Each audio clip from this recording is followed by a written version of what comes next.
मोदी के खिलाफ supreme court पहुंचे मुरली मनोहर जोशी। आरएसएस की जाल में अब लपेटे जा रहे हैं साहब। गुजरात लॉबी फंसती चली जा रही है। मोदी का जो सपना है वो चकनाचूर हो गया है दोस्तों। मोदी के ड्रीम प्रोजेक्ट के खिलाफ अब मुरली मनोहर जोशी खड़े हो गए हैं। सिर्फ खड़े नहीं हो गए हैं बल्कि सीधा सुप्रीम कोर्ट पहुंच गए हैं। उन्होंने कहा कि पूरा देश खामियाजा भुगतेगा अगर चार धाम परियोजना, जो कि नरेंद्र मोदी का ड्रीम प्रोजेक्ट है, उस पर अगर ना रोक लगाया जाए।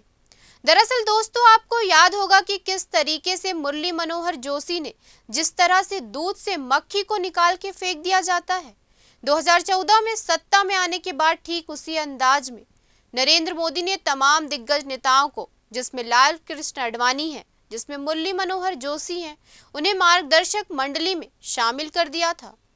बूढ़े हो गए हैं, अब आपको पार्टी की जरूरत नहीं है और आपको भी पार्टी में ज्यादा दखल अंदाजी करने की जरूरत नहीं है।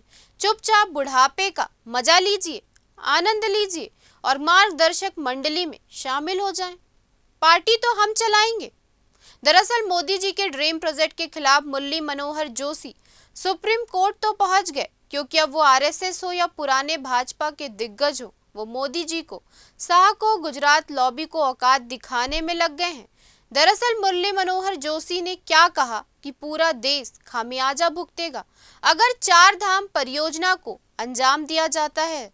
आपको पता होगा कि चार धाम परियोजना, जो ये भारतीय जनता पार्टी या नरेंद्र मोदी की सरकार, हमारे जो आस्था स्थल हैं, उन तमाम आस्था स्थलों के साथ पॉलिटिक्स को हमेशा जोड़ते हैं और वही उनका वोट बैंक है। और अब उसी के खिलाफ मुरली मनोहर जोशी सीजीआई-बीआर गवई के पास पहुंच गए हैं, सुप्रीम कोर्ट पहुंच गए हैं। उन्होंने सीजीआई-बीआर गवई को ओपन लेटर लिखा है। दोस्तों, कुछ समय पहले आपको पता होगा कि मुरली मनोहर जोशी ने देश की इकोनॉमी को लेकर के ग्रेट इकोनॉमिस्ट और हमेशा मोदी सरकार के खिलाफ विरोध करने वाले या मोदी सरकार की खिलाफत करने वाले the great economist Amartya Sen के सपोर्ट में बातें रखी थी। उन्होंने कहा था कि अमर्त्य सेन इंडियन इकोनॉमी को लेकर के जो कुछ भी सोचते हैं वो बिल्कुल सही है। हमारी इकोनॉमी जिस पायदान पर खड़ी है उससे बहुत कुछ अच्छा तो नहीं हो रहा है। उल्टा ये जो 5 ट्रिलियन इकोनॉमी की बात सरकार करती है वो एक तरीके से झूठ है। अब दोस्तों, भारतीय जनता पार्टी के वरिष्ठ नेता मुरली मनोहर जोशी समेत 57 लोगों ने चार धाम परियोजना, चार धाम प्रोजेक्ट के खिलाफ अपनी आवाज उठाई है। आवाज इस तरीके से बुलंद की कि सीधा सीजीआई सुप्रीम कोर्ट पहुंच गए हैं। इसे लेकर के उन्होंने सुप्रीम कोर्ट के चीफ जस्टिस बीआर गवई को पत्र लिखा है। साथ ही इस परियोजना को लेकर के सुप्रीम कोर्ट के ही एक फैसले पर पुनर्विचार करने और उसे वापस लेने की मांग उन्होंने कर दी है।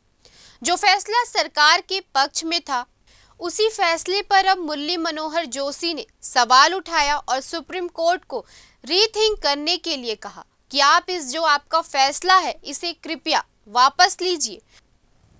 उन्होंने अपने पत्र में हिमाचल प्रदेश में बीते दिनों आई प्राकृतिक आपदाओं का भी जिक्र किया। उत्तराखंड में जो प्राकृतिक आपदा है उसका भी उन्होंने जिक्र किया और आज तक की रिपोर्ट के मुताबिक जो इन 57 लोगों ने चार धाम परियोजना के खिलाफ अपनी आवाज उठाई है, उनमें पूर्व केंद्रीय मंत्री मुरली मनोहर जोशी, केंद्रीय मंत्री करण सिंह के अलावा कई जाने माने एजुकेशनिस्ट यानी शिक्षाविद, साइंटिस्ट, सांसद और सोशल एक्टिविस्ट भी शामिल हैं।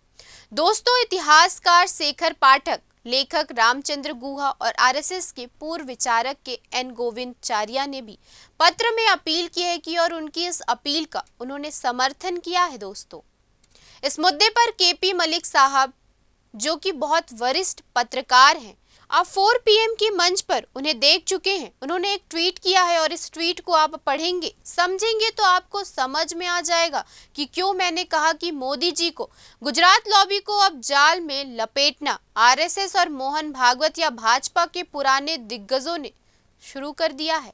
दोस्तों, दरअसल कैसे आरएसएस और भाजपा के पुराने दिग्गजों ने हाथ मिलाया है नरेंद्र मोदी को निपटाने के लिए, वो इस ट्वीट में आपको पता चल जाएगा।